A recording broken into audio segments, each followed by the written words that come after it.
नबियों द्वारा मंडलियों की व्यवस्था।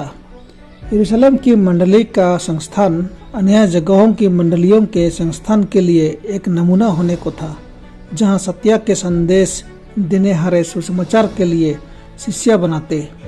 जिनको मंडली की देखरेख का दायित्व सौंपा गया, उनको परमेश्वर की मीरास के ऊपर प्रभुता न जतलानी थी, परंतु बुद्धिमान चरवाहों की भांति परमेश्वर के झुंड के लिए दृष्टांत बनकर रखवाली करनी थी और सेवकों को सुख्यात बुद्धि और पवित्र आत्मा से परिपूर्ण होना था।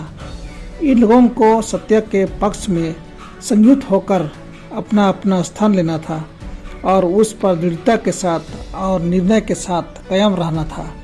इस प्रकार उनका समस्त झुंड पर एकता करने वाला प्रभाव पड़ता। नए चेलों की आत्मिक उन्नति में दरकारी प्रतिनिधि की हैसियत से प्रेरितगण उनको सुसमाचार संबंधी व्यवस्था के सुरक्षाओं से घेरे रखने में सावधान थे। प्रत्येक मंडली में अफसर चुने जाते थे और विश्वासियों के आत्मिक कल्याणार्थ सारे मामलों में यथोचित व्यवस्था एवं नीति स्थापन की जाती थी।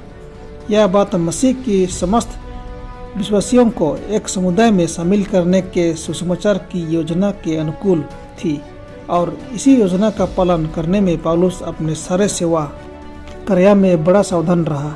उसके परिश्रम का मेहनत द्वारा किसी भी स्थान में जिनका मसीह को त्राणकर्ता स्वीकार करने की ओर मार्गदर्शन किया गया, वे यथोचित समय में मंडली के रूप में व्यवस्थित किए गए। विश्वासियों की संख्या छोटी होने पर भी मंडली का संस्थापन किया जाता था।